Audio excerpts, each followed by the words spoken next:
ang anong low paveran Kirayan dami tuwalsong harwae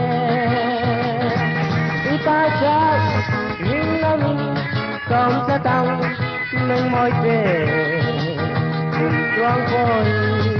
simlay Moite Udang ayaw dali ang duna Isagmer siring lung lai a kim nghe nang ai hiu ni ke ka tian than tu da la ya min ko min soi la miếng môi te cùng choang che đi kim lai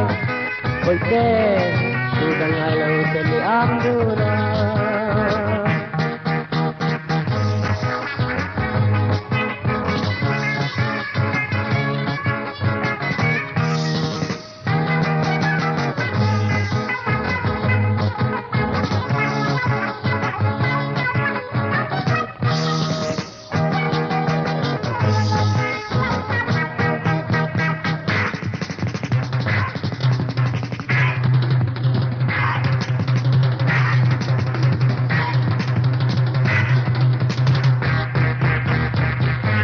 Isagmer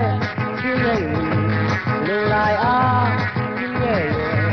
nang ai hiu ni ke ka tian than tu da la ya min ko min soi la miếng môi te cùng choang che đi kim lai ôi te tu dang ai lâu bên an du na